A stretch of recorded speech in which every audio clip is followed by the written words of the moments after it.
तो welcome back on my YouTube channel. तो मैं आज आप लोगों के लिए एक नया ड्रामा लेके आई हुई हूँ। ड्रामा काफ़ी मज़ेदार है। इस ड्रामा में हम देखेंगे ड्रामे की फीमेल सॉन्ग जो होती है अपने हस्बैंड के डेथ के बाद उसकी बिजनेस एम्पायर को कवर अप करने की ट्राई करती है, ताकि उसका जो अंकल था जो इतने टाइम से बुरी नज़र लगा के बैठा हुआ था उससे अपने हस्बैंड के बिजनेस को बचा सके। लेकिन इस ड्रामे में ट्विस्ट तब आता है जब सॉन्ग जी को पता चलता है उसके हस्बैंड का हमसफर यानी कि उसका छोटा भाई हम जो तो वापस आ गया है। और उसके बाद वो और सॉन्ग में जो टेंशन वाली लव स्टोरी देखने को मिलेगा उसके लिए तो आपको ड्रामा देखना ही पड़ेगा। ड्रामा काफ़ी मज़ेदार है। तो चलिए एपिसोड को स्टार्ट करते हैं। एपिसोड की स्टार्टिंग होती है एक फॉर्नल सीन से, जहाँ पर ड्रामे की फीमेल सॉन्ग जी अटेंड करने के लिए आ जाती है। यहाँ पर वो अपने हस्बैंड जिसका नाम हानसेन होता है उसके फॉर्नल पर पहले फ्लावर रखती है और कुछ देर उसके साथ बातें करती है। मतलब मन ही मन में एन हम देखते हैं वो वहाँ पर बैठने लगती है। तो जैसे हानसेन यानी कि हान फैमिली के सबसे बड़े बेटे की डेथ हो गई थी, उसके बाद सब लोग इसके बिजनेस पर ऐसे नज़र बनाए बैठे थे। तो टिपिकली यहाँ पर कोई भी नहीं चाहता था सॉन्ग जी इस बिजनेस को टेक ओवर करे, लेकिन सॉन्ग जी ऑफिशियली से डिक्लेयर करती है कि मुझे इस बिजनेस को टेक ओवर करना है क्योंकि ये मेरे हस्बैंड का बिजनेस है, मैं किसी अलग को नहीं दे सकती। तभी यहाँ पर होते हैं मिस्टर जेंग जो हानसेन का अंकल होता है। वो बोल रहा था नहीं बेटा तुम थोड़ी सी नाजुक हो और लड़के ऐसा काम नहीं करती और हान फैमिली का बिजनेस बहुत बड़ा है, इसीलिए वो बिजनेस हमें तो हम मैनेज कर लेंगे। और तभी सॉन्ग जी बोलते हैं ऐसा कभी भी नहीं होगा, मैं अपने हस्बैंड के बिजनेस को किसी अलग इंसान को नहीं दूंगी, मरते दम तक मैं अपने हस्बैंड के बिजनेस को संभालूंगी। ये सुनने के बाद अंकल को गुस्सा आता है और उसके बाद वहाँ पर कुछ लोग आके सॉन्ग जी को हार्म करने की ट्राई कर रहे होते हैं। उसी समय पर हमें ये दिखाया जाता है कुछ और लोग आते हैं और उसके बाद संग जी ये बोले होती है अगर किसी को एतराज़ हो उस टाइम पे वो इस फैमिली को छोड़ के जा सकता है, लेकिन मैं अपने हस्बैंड के बिजनेस को किसी और को हैंड ओवर नहीं करूँगी। एंड देन तभी एक और बंदा वैसे बोलता है कि मुझे इस बात से बिल्कुल भी एतराज़ नहीं है। तभी एंट्री लेता है इस ड्रामे का मेन लीड जिसका नाम हांग जोहू होता है। तो जो हांग जोहू था वो फॉरेन से बहुत टाइम के बाद वापस आया था। पहले तो सब लोग जब हांग जोहू को देखते हैं शौक में आ जाते हैं क्योंकि ये बिल्कुल हानसेन की तरह ही देखता था, लेकिन अब ट्विस्ट ये था कि ये उसका छोटा भाई था, सौतेला भाई। और उसके बाद पहले वो सब लोग डरते हैं, लेकिन अंकल जेंग को पता था ये उसके भतीजे का छोटा भाई है यानी कि छोटा भतीजा। वो बोलता है तुम वापस कब आए। ये सुनने के बाद जोहू बोलता है मैं अभी आया अंकल, अपने भाई का फंडल था तो मैं अटेंड कैसे नहीं कर सकता। और उसके बाद समझी तो जोहू को देखने के बाद शौक में आती है क्योंकि उसकी शक्ल बिल्कुल अपने हस्बैंड की तरह मैच होती थी। वो थोड़ी सी परेशान तो होती है लेकिन बिल्कुल भी प्रेटेंड नहीं करती। और इसके बाद हमें दिखाया जाता है जो होता अपने भाई के सामने जाता है, वहाँ पर कुछ देर ऐसे ब्लेसिंग करता है और उसके बाद हमें दिखाया जाता है वो आता है और उसके बाद वो सबको बोलता है मुझे अपनी भाभी को इस बिजनेस के टॉप पे रखने में कोई दिक्कत नहीं, किसी और को दिक्कत है। ये सुनने के बाद सब लोग शौक में क्योंकि यहाँ पर कोई भी नहीं चाहता था कि सॉन्ग जी इस बिजनेस को संभाले, लेकिन टेक्निकली या तो सॉन्ग जी या फिर जोहू इस बिजनेस को संभाल सकते थे क्योंकि दोनों इस फैमिली के हायर थे। और उसके बाद हमें ये दिखाया जाता है अंकल तो मना कर रहे होते हैं, लेकिन बाद में जैसे जोहू एंट्री लेता है उसके बाद अंकल इस बात को बिल्कुल भी नहीं मना कर पाते क्योंकि उन्हें अच्छी तरह से पता है जो किस तरह का इंसान था, पूरी तरह से साइको था। उसके ऐसे बदतमीजी और हरकतों की वजह से ही बचपन से ही एक पागलपन वाली हरकतें उसकी हुआ करती थी, इसीलिए उसके पापा ने उसे फॉरेन को भेज दिया था ताकि यहाँ पर कोई रेपुटेशन खराब ना हो। इन दिन हमें दिखाया जाता है जो जोहू था वो जाता है सॉन्ग जी के पास और उसके बाद वो उसके पैरों के सामने बैठता है और उसके बाद वो बोलता है मेरा नाम जोहू है, मैं आप दोनों की शादी में नहीं आ पाया, मैं आपके हस्बैंड का छोटा भाई हूँ भाभी, ऐसा बोल के उसे ग्रीटिंग करता है। और उसके बाद यहाँ से सब लोगों को मीटिंग डिसमिस करके जाना पड़ता है क्योंकि हानसेन का छोटा भाई यानी कि अब टेक्निकली हानसेन की बीवी और हानसेन का छोटा भाई इस फैमिली के वारिस थे। इसके बाद इस फैमिली के बिजनेस को आगे बढ़ाने वाले तो अब हानसेन का छोटा भाई इस चीज़ के लिए एग्री कर गया था, इस बात की वजह से किसी और को कोई इश्यू था नहीं। और उसके बाद सॉन्ग जी अब जाते हैं पापा से मिलने के लिए। जैसे अंदर की तरफ जाते हैं उस टाइम पे हमें ये दिखाया जाता है जो संगजी थी।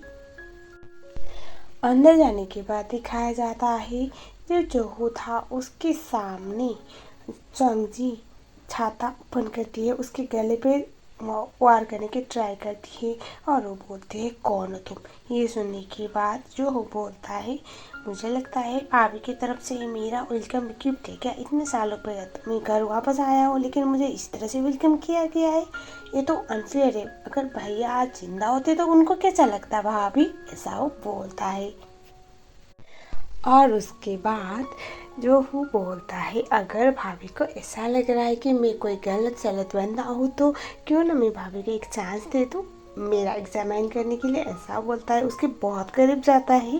संगजी थोड़ी सी घबरा जाती है लेकिन तभी वहाँ पर मेर आती है और बोलती है कि आपके पापा को आपसे मिलना है, कब से आपका नाम लिए जा रहे हैं। और उसके बाद जो होता है अपने पापा से मिलने के लिए अंदर की तरफ चला जाता है। और उसके बाद हमें ये दिखाया जाता है जो वो अपने पापा से मिलने वाला होता है और संगजी बाहर से इनकी बातें सुन रही होती है। जो ऐसे पापा के पास आता है और बोलता है मुझे लगा नहीं था मुझे इस तरह से वापस आना पड़ेगा, ऐसे भी आपका फेवरेट बेटा है तो अब आपके पास ना रहा। और उसके बाद अपने पापा के पास आता है, कान में बोलता है आप मुझे वेलकम भी नहीं करोगे ना पापा, मुझे अच्छी तरह से पता है आपका फेवरेट बेटा अब मर चुका है तो आपको तो अब ना चाहते हुए भी मुझे ही यहाँ पर अपनाना पड़ेगा। और उसके बाद वो फ़ोटो देखता है अपने पापा और दो भाइयों वाला फ़ोटो, जहाँ पर वो देखते हुए ये बोलता है कि किस्मत भी अजीब चीज़ है पापा, आप जिसको सबसे ज़्यादा प्यार करते थे वो तो आपके साथ रहा नहीं और आप इस हाल में हो, और आप जिससे सबसे ज़्यादा नफरत करते थे आपकी नज़र में आपके कैरेक्टर के लिए आपका नाम खराब करने वाला जो बेटा था वो अब आपका ऐसे बुढ़ापे का सहारा बन रहा है, ऐसा वो बोलता है। और उसके बाद उस फोटो को डस्टबिन में फेंकता है और वो बोलता है पापा अब आप टेंशन मत लो, इस बिजनेस को मैं संभालूंगा और मैं उनमें से किसी को भी नहीं छोड़ूंगा जिन लोगों ने हमारी फैमिली को कमज़ोर कराने की ट्राई किया है। लेकिन ये आप श्योर हो जाओ कि मैं आपके साथ भी कुछ अच्छा तो करने वाला हूँ नहीं, क्योंकि आपने कभी मेरे साथ अच्छा नहीं किया, ऐसा वो बोलता है। और उसके बाद वो बाहर की तरफ चला जाता है। इन दिन हम देखते हैं बाहर जाने के बाद संगजी उसका वेट कर रही होती है और उसके बाद जो उसके पास आता है और वो बोलता है भाभी आप मेरा एग्जामिन कर रही थी ना, मुझे चेक करना चाहती थी तो चलिए चेक करिए, आप में श्योर हो चाहिए कि मैं आपका हस्बैंड हूँ या फिर आपका देवर। और उसके बाद उसके बहुत करीब जाता है और उसके बाद संगजी उसको बहुत घूर के देखती है। तब हमें पता चला संगजी अभी जो को उसके नज़दीक जाने के लिए इसलिए दे रही थी क्योंकि उसके आंखों के ऊपर एक तिल था जो उसके हस्बैंड हानसेन के आंखों के ऊपर भी हुआ करता था तो दिखता है। और उसके बाद इसके बारे में पूछने के बाद जो था वो बोलता है ये सब आपके हस्बैंड का ही दिया हुआ मेरा बहुत प्यारा सा गिफ्ट है, मेरा बड़ा भाई बस कहने के लिए बड़ा था, स्कूल टाइम में जब हम दोनों की लड़ाई हुई थी उस टाइम पे उसने मेरे आँख में मार दिया था, अब वो तो शुक्र वो बोलता है वो तो शुक्र मनाई है भाभी कि मेरे आँख में लगते लगते मैं बच गया था, लेकिन निशान अब रह गया, क्या कर सकते हैं। और उसके बाद वो बोलता है कुछ और चेक करना है, तभी संगजी बोलती है नहीं। और उसके बाद वो उसे बोलते हैं वेलकम होम और उसके बाद अपने कमरे की तरफ निकल लेती है। संगजी को इस बात पे बहुत बड़ा डाउट था ये सच्ची में उसका भाई है या नहीं, और अचानक से क्यों वापस आ गया, मतलब आने के लिए तो पहले भी आ सकता था लेकिन 10 साल के बाद वो अपने फैमिली में वापस आ गया। और यहाँ पर ये सीन था कि ये जो हमारा जोहू है वो तो था नाजायज बेटा और अब हानसे इनका सौतेला भाई होने के नाते से अब संगजी को बहुत बड़ा डाउट था कि कहीं इसी के चक्कर में मेरे हस्बैंड की डेथ तो नहीं हुई है गाड़ी एक्सीडेंट में, जिस बात की वजह से वो पता लगाने की ट्राई कर रही थी। इसीलिए वो उसको बहुत ज़्यादा डिटेलिंग में ऑब्जर्व कर रही होती है उसके हर हरकतें को लेकर, और इस बात की वजह से जो था उसके साथ फ्लर्ट करने का हर कोई बहाना छोड़ नहीं रहा होता है। वो उसे पूछता है भाभी क्या बात है, आपको मुझ पर इंटरेस्ट आ गया है क्या, ऐसे मैं भैया की तरह दिखता हूँ लेकिन बिल्कुल उनकी तरह नहीं हूँ, बोल के उसे ऐसे फ्लर्ट कर रहा होता है। संगजी को काफ़ी गुस्सा आ रहा होता है। इन दिन हम देखते हैं अगले वाले सीन में संगजी जो थी उसके पास उसका असिस्टेंट आता है और उसके बाद वो बोलता है साइड पे कुछ इश्यू हो गया है तो हमें जाना पड़ेगा। तब हमें पता चला साइड पे कोई तो बंदा था और वहाँ पर वहाँ के जितने भी लोग रहने वाले थे उनसे ज़्यादा एक्स्ट्रा रेंट मांग रहा होता है, जो दरअसल जो संगजी है, संगजी मतलब हैन फैमिली का ही लैंड था जिन्होंने यहाँ पर हान फैमिली ने उन लोगों को सस्ते में रहने के लिए दे दिया हुआ होता है। तो संग जी बोलते हैं मैं जा रही हूँ, और तभी हमारा जोहू बोलता है अगर भाभी को कुछ हेल्प चाहिए तो बता देना, मैं हेल्प कर लूँगा। ये सुनने के बाद संग जी बोलते हैं कि कोई ज़रूरत नहीं है, और उसके बाद वो वहाँ से चली जाती है। और हमें दिखाया जाता है उस साइड पर रेस्ट करने के बाद वहाँ पर वो बंदा सबको परेशान किया जा रहा था, और उसके बाद सबको बुली किया जा रहा होता है। संजू उसको रोकने की ट्राई करती है, वो बंदा नहीं सुनता, बदतमीजी पे उतर आता है। संजू उसे 2 तमाचा लगाती है, और संजू बस नाम से नहीं बल्कि सच्ची में भी बहुत स्ट्रॉन्ग थी, और उसे ऐसे कोई एरा गैरा बिल्कुल भी उसको मैनिपुलेट कर नहीं सकता था। उसको बहुत अच्छी तरह से सबक सिखाती है, और वो बोलती है आज के बाद हान फैमिली के कोई भी प्रॉपर्टी पे पैर रखा तो मैं छोड़ूंगी नहीं। और तभी हमें ये दिखाया जाता है संजी को वो बंदा ऐसे पीटने वाला होता है। तभी हमारा बंदा आता है, जो आता है संजी की हेयर क्लिप को निकालता है, सीधा उसके गले पे लगा देता है।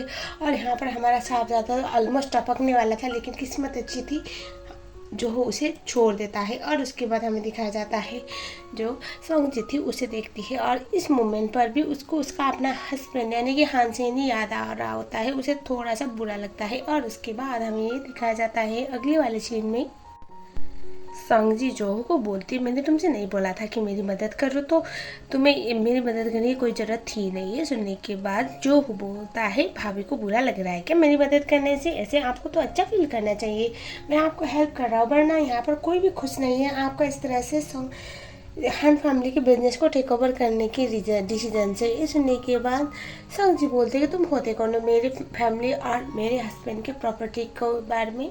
वो बोलती है तुम होती कौन हो ये सब कुछ बकवास करने वाले, ये सब कुछ मेरे हस्बैंड का था और अब ऑटोमेटिकली मेरा है, इसके अलावा कोई और नहीं। अगर इस प्रॉपर्टी को कोई और लेगा तो भी उसका बेटा होगा, यानी कि हानसेन का बेटा।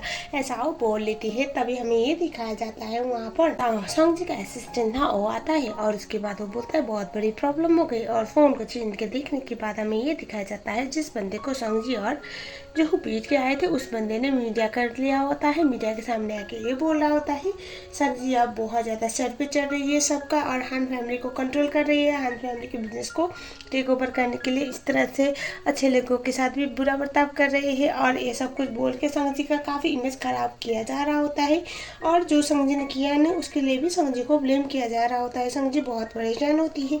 और उसके बाद जो उसे बोलता है अगर भाभी को कुछ हेल्प चाहिए तो बता देना मैं कर लूँगा।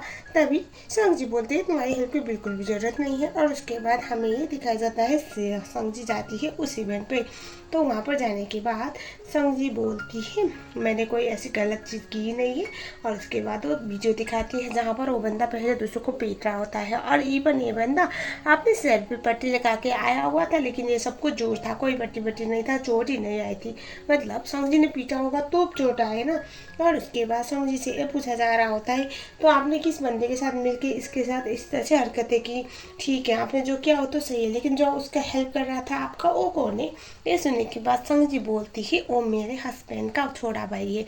और तभी हमें दिखाया जाता है संग जी को ऐसे क्वेश्चन किया जाता है कि आप क्या सच्ची में हान फैमिली को टेक ओवर करने वाले हो, हान फैमिली के बिजनेस को? संग जी बोलते कि हाँ मैं टेक ओवर करने वाली हूँ, इसमें गलत क्या है?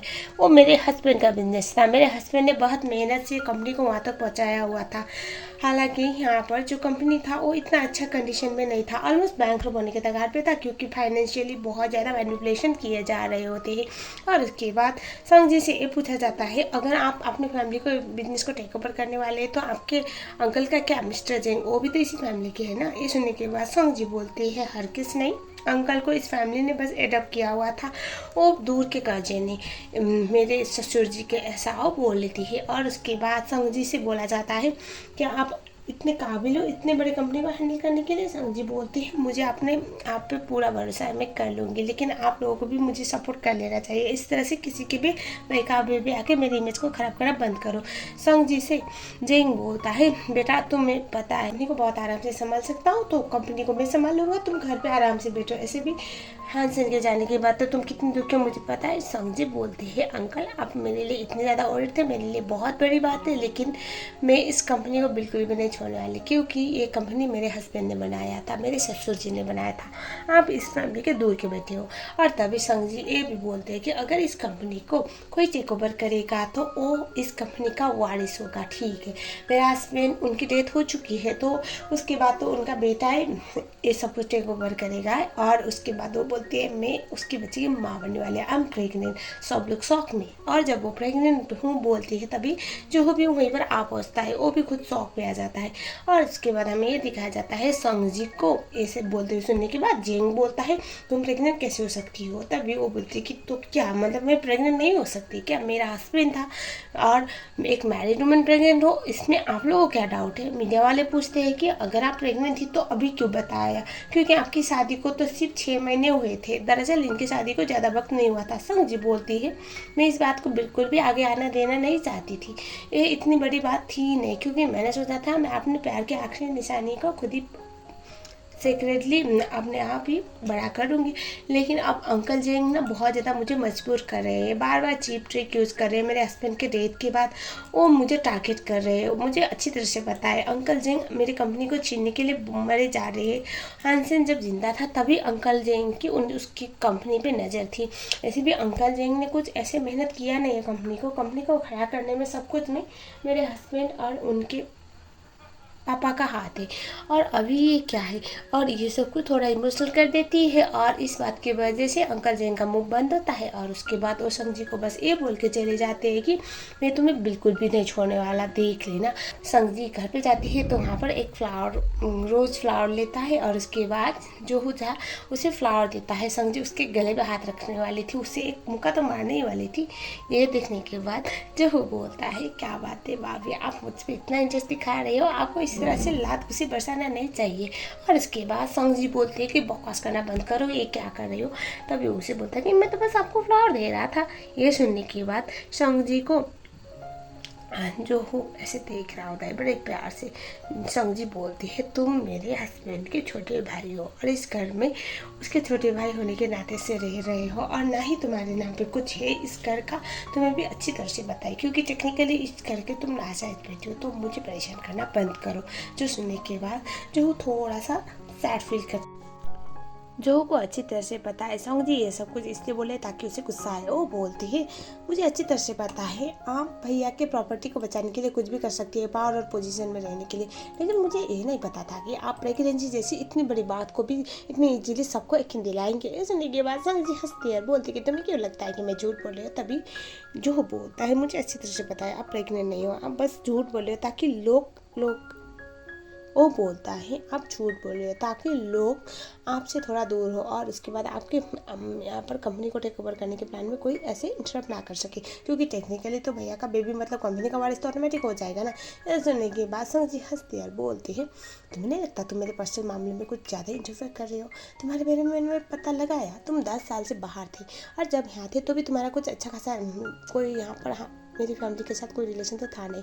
इवन मेरे हस्बैंड के साथ भी तुम्हारे अच्छे रिलेशन नहीं थे, क्योंकि तुम हमें ही सब बुली किया करते थे मेरे हस्बैंड को।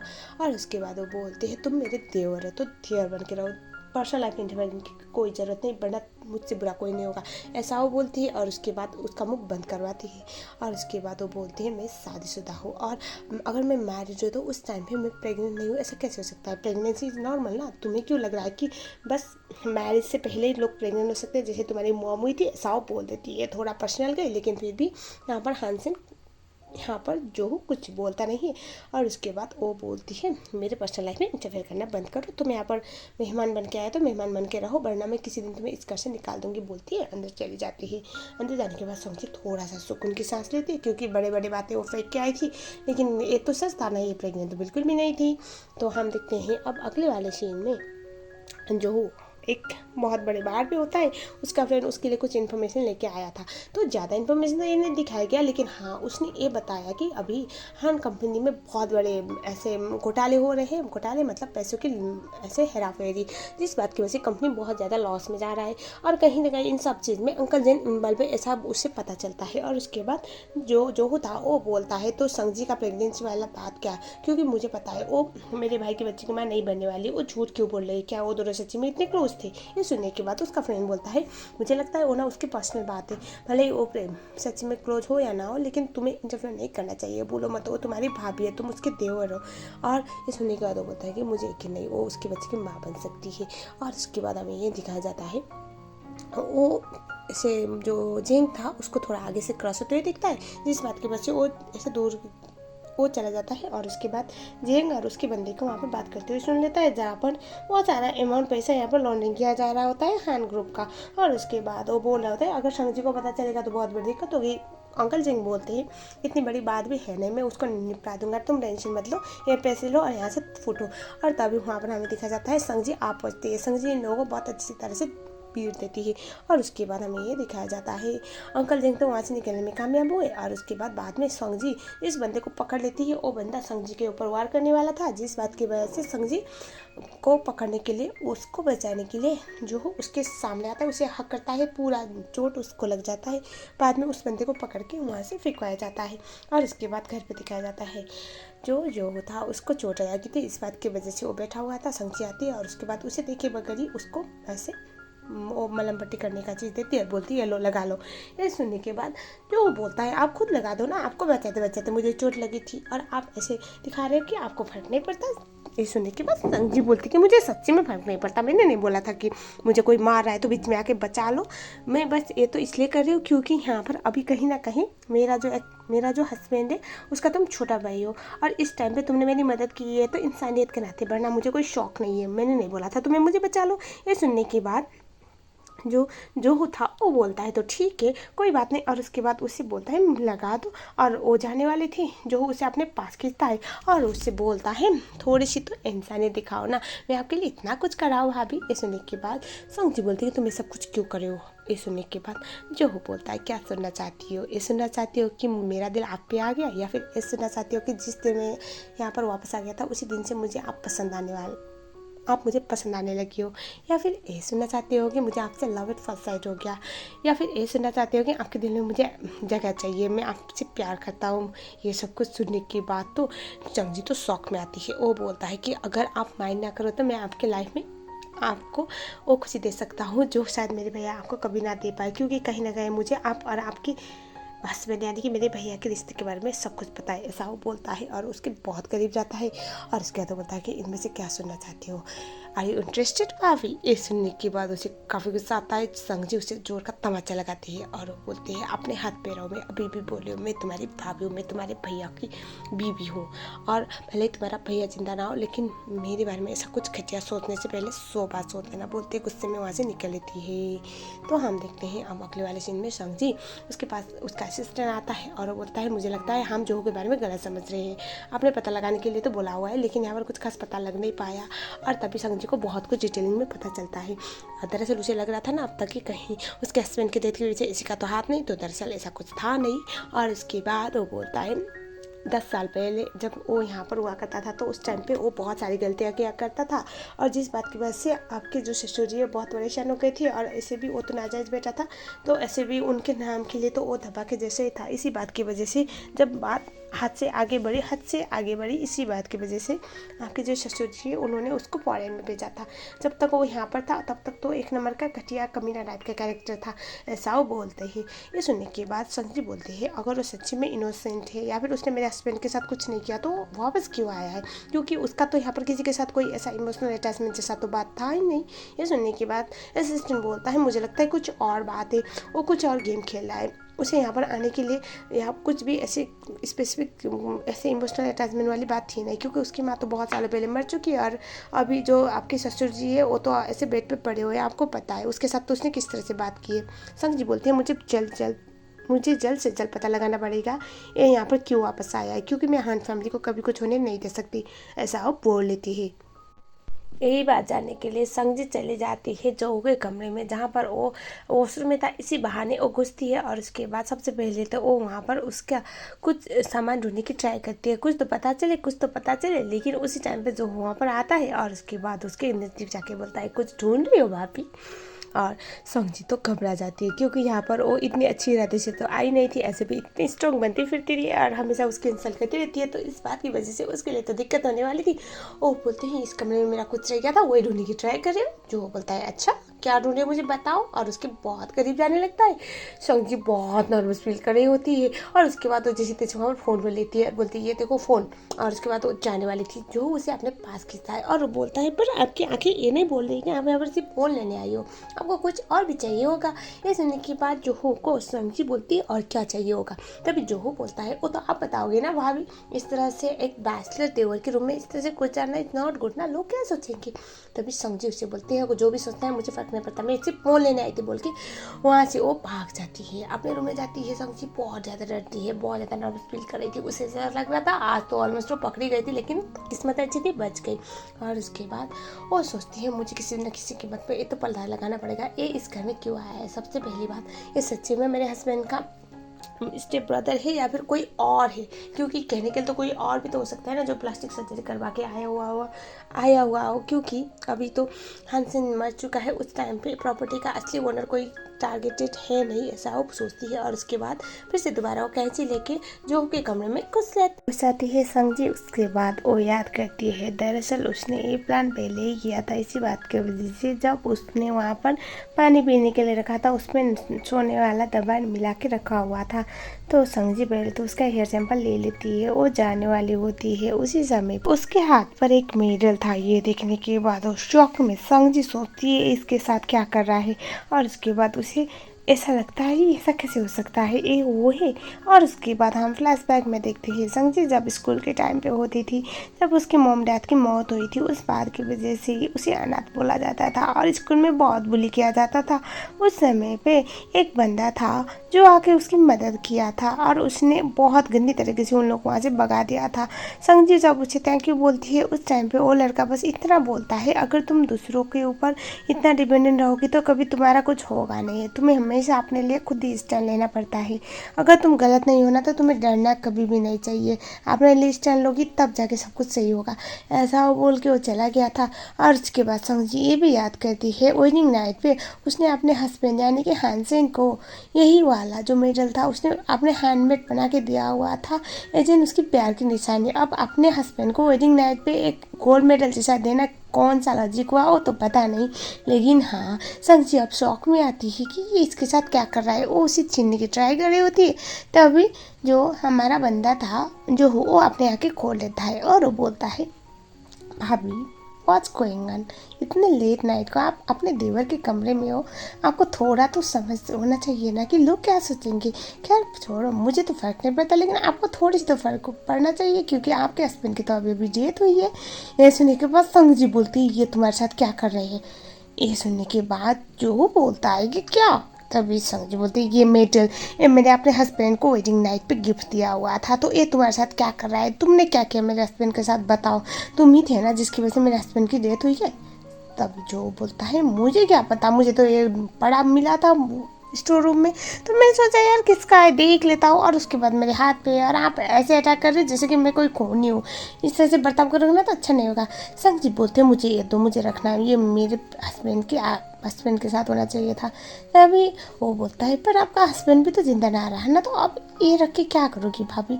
और उसके बाद वो बोलता है एक बात सुनो, इतने लेट नाइट को मेरे कमरे में आए हो तो अब मुझे बताओगे यहाँ पर क्यों घुसे आए हो, या फिर इस बार भी बस एटीट्यूड फेंक के जाने वाले हो। अगर सिर्फ एटीट्यूड दिखा के जाने वाले हो तो इस टाइम पे आपके लिए बहुत बड़ी दिक्कत होने वाली है, क्योंकि मैं इस बार इस चीज़ को बिल्कुल भी इजीली जाने नहीं देने वाला, मैं सबको बता दूंगा आप मेरे कमरे में घुस गई थी, ऐसा वो बोल लेता है।